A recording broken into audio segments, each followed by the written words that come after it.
Assalamualaikum warahmatullahi wabarakatuh. Perkenalkan, nama saya Gama Widyasto dari Prodi Sistem Informasi Universitas Narutama.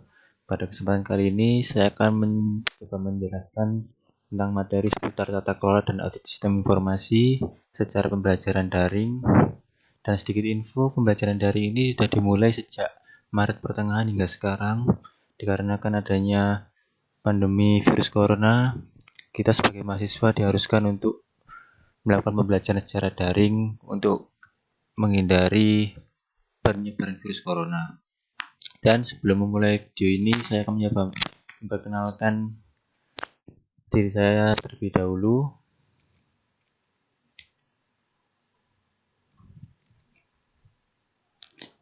Sebelumnya, nama saya Gama Widyasto, nomor induk mahasiswa saya yaitu 04217017. Saya sekarang mahasiswa aktif semester 6. Alamat saya di Waru Sidoarjo dan email saya gamawidyasto@gmail.com. Dan di video ini kita mempunyai 7 bahasan materi dimulai dari week 9 sampai dengan week 15, yang dimana week 9 ini berisi materi tentang 5 Principle of COVID-5. Week 10 ada IT Risk Management, week 11 ada IT Risk Management and Methodology, week 15 ada pengantar Enterprise Architecture, week 13 ada Executive Overview and Case Study Pack, week 14 ada What are the benefit of TOGAF, dan week 15 yang terakhir ada perancangan Enterprise Architecture System Informasi dengan menggunakan framework TOGAF.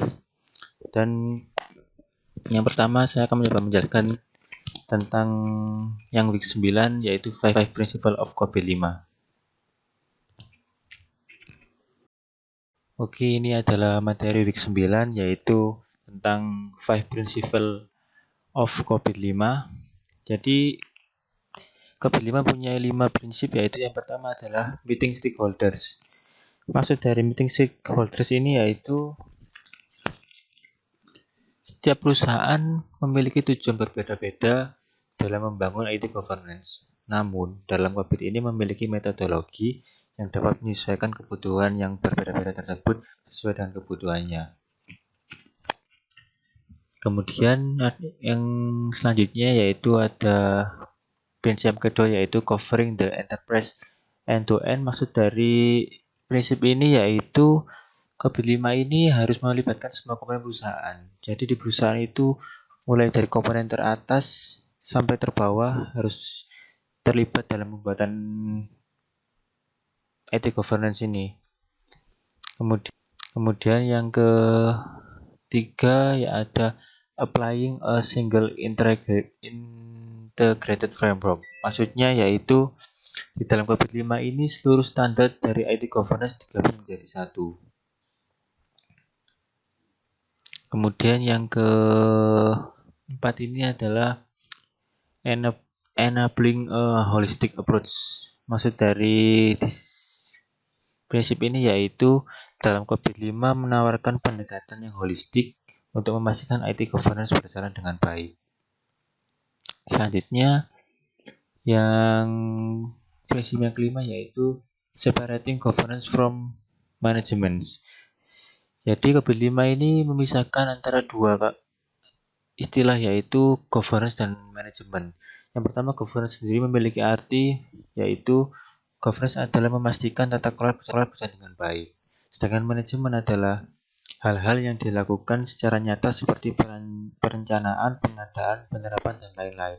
Jadi governance dan manajemen ini dua kata yang berbeda dan memiliki arti yang berbeda juga. Oke, kemudian lanjut ke week 10 yaitu membahas tentang IT Risk Management. Di sini saya akan menjelaskan dalam bentuk mind map, yaitu ini mind map-nya kita perbesar. Yang pertama, dalam Project Management Plan terdapat dua cabang yaitu rencana manajemen risiko IT dan rencana manajemen risiko. Kita bahas yang pertama, rencana manajemen risiko terlebih dahulu. Rencana manajemen risiko terdapat 3 cabang di sini, yaitu untuk pertama ada proses, alat, dan aktivitas, Di proses kita terdapat 4 cabang. Yang pertama yaitu siapa yang dapat mengelola risiko pada sebuah proyek. Yang kedua, apa hal yang dapat mengelola risiko pada sebuah proyek. Yang ketiga, kapan waktu yang dilakukan untuk mengelola risiko pada sebuah proyek. Yang kelima, bagaimana cara itu dapat mengelola risiko pada sebuah proyek. Dan yang kedua yaitu yang alat, terdapat 2 cabang, yaitu terdapat Project Management Software, Microsoft Excel. Dan yang ketiga ada aktivitas. Di sini aktivitasnya ada identifikasi risiko, menentukan sebuah kemungkinan, evaluasi dampak, merencanakan respon, dokumentasi risiko, dan komunikasi risiko. Sedangkan kemudian yang rencana manajemen risiko IT. Di sini ada 3 cabang. Yang pertama adalah contoh hambatan umum. Yang pertama adalah kerusakan hardware dan software, virus komputer, malware, spam, scams, dan phishing, human error. Dan yang contoh hambatan kriminal seperti hackers, fraud, denial of service, theft of dishonesty.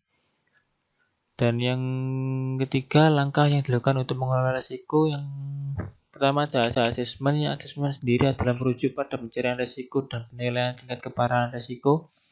Dan kedua ada mitigation, penanggulangan yang dilakukan untuk mengurangi dampak risiko. Dan ketiga ada evaluation of assessment, merujuk pada evaluasi terhadap penanggulangan yang sudah dilakukan. Nah, itu tadi adalah penjelasan singkat seputar week 10. Oke, pada week 11 ini kita akan belajar tentang IT Risk Management dan metodologi. Di sini terdapat 3 materi berupa video, yaitu yang pertama adalah Risk Analysis, Mitigation, and Assessment. Saya sudah meringkas dari video ini, yaitu video ini membahas tentang upaya yang dapat dilakukan untuk meminimalisir risiko. Jadi di sini dijelaskan bagaimana cara untuk meminimalisir risiko yang ada. Kemudian yang kedua ini yaitu Risk Assessment and Treatment. Di sini membahas tentang penilaian dan cara penanggulangan risiko. Di video yang pertama kita sudah belajar tentang meminimalisir risiko. Dan yang kedua ini kita belajar tentang bagaimana cara untuk menanggulangi risiko tersebut. Dan yang ketiga di sini ada Risk Assessment, Technique, and Testing. Di sini kita belajar tentang teknik yang digunakan untuk meminimalisir risiko yang ada. Setelah kita belajar untuk cara penanggulangannya, di video yang ketiga ini kita belajar tentang teknik-teknik yang digunakan untuk meminimalisir risiko tadi. Oke, ini adalah week 12. Kita di sini belajar tentang pengantar enterprise arsitektur atau bisa disingkat EA. Di sini kita belajar bersama Bapak Romi.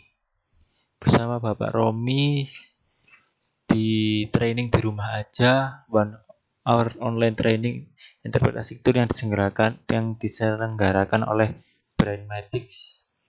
Kita di sini mengikuti training secara online menggunakan media Zoom pada waktu itu.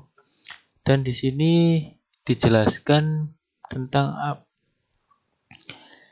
pengantar enterprise arsitektur, yaitu apa dan mengapa EA. Yang kedua, manfaat dan keuntungan EA. Kemudian EA versus IT roadmap versus tata kelola. Nah, di sini yang kita bahas pertama yaitu apa sih pengertian dari enterprise arsitektur itu sendiri. Yaitu kita ambil langsung di halaman resminya Brainmatics.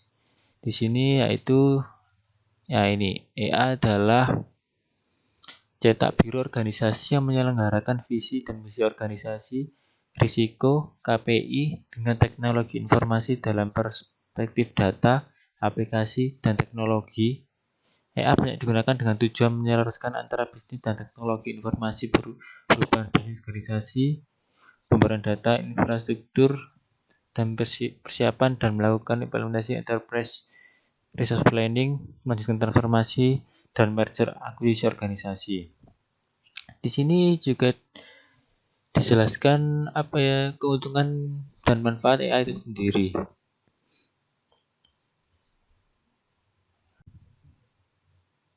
Nah, ini dia. Keuntungan dari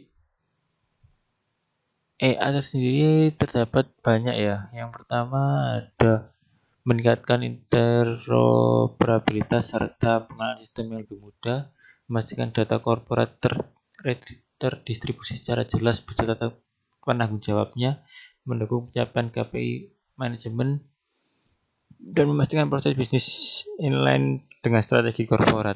Dan masih banyak lagi di sini. Ada 1, 2, 3, 4, 5, 6, 7, 8, 9 manfaat dari enterprise arsitektur itu sendiri. Oke, di week 13 ini kita belajar tentang TOGAF Executive Overview. Di sini kita belajar pada PPT yang diberikan oleh Bu Aris tentang TOGAF Executive Overview and Case Study. Di sini terdapat TOGAF Arsitektur Development Method. Ada fase preliminary, kemudian ada fase A, Arsitektur Vision, B, Business Arsitektur, C, Information System Arsitektur, D, Teknologi Arsitektur, E, Opportunities and Solution, F, Migration Planning, G, Implementation Governance, dan yang terakhir H, Arsitektur Change Management. Di sini case study-nya mengambil langsung dari PT Barenmedics ya. Dan di sini juga dijelaskan tools yang digunakan. Yang pertama ada Sparks Enterprise Architect untuk membuat use case diagram dan logical data diagram. Kemudian ada Bisagi Modeler untuk membuat business process model and notation atau disingkat BPMN. Ada Microsoft PowerPoint untuk membuat teks katalog dan matrik dan membuat presentasi. Kemudian juga ada Evolution, Abacus, dan No Magic Draw. Dan di sini juga dijelaskan ke kompetensi to create an enterprise architecture. Ada 6 poin. Yang pertama ada 1, Enterprise Architecture Framework, 2, Enterprise Architecture Tools, ketiga, Business Strategy and Organization Analysis, Business Model Canvas, keempat, Business Process Model and Notation atau BPMN, kelima ada Data Modeling and Mining, dan yang terakhir adalah Unified Modeling Language atau UML.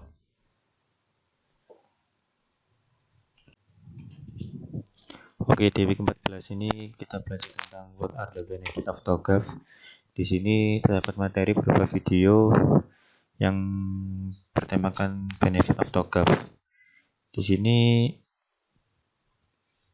TOGAF sendiri di dalamnya terdapat metode, guidelines and technique, content framework, capability framework, dan tools framework. Dan video ini juga dijelaskan mengenai ya ini fase yang tadi yang ada di week 13 tentang metode dari TOGAF itu sendiri. Dan di video ini juga dijelaskan bahwa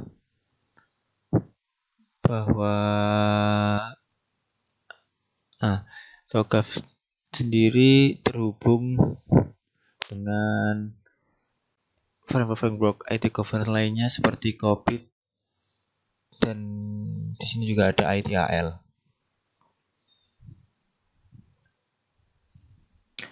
Oke, ini week 15 sekaligus week terakhir dari perkuliahan tata kelola dan audit sistem informasi yang membahas tentang perancangan enterprise arsitektur sistem informasi dengan menggunakan framework TOGAF.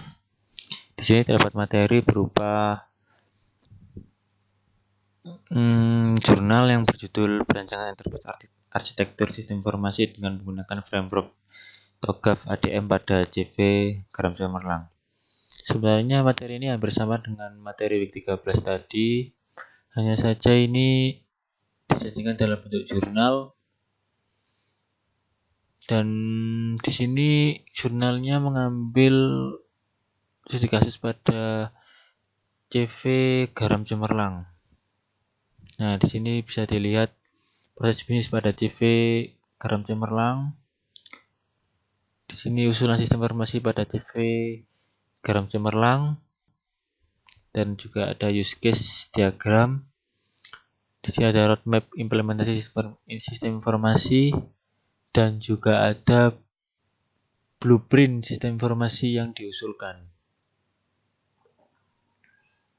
Sekian penjelasan yang dapat saya sampaikan. Semoga bermanfaat, dan saya mohon maaf apabila ada salah kata. Saya akhiri. Wassalamualaikum warahmatullahi wabarakatuh.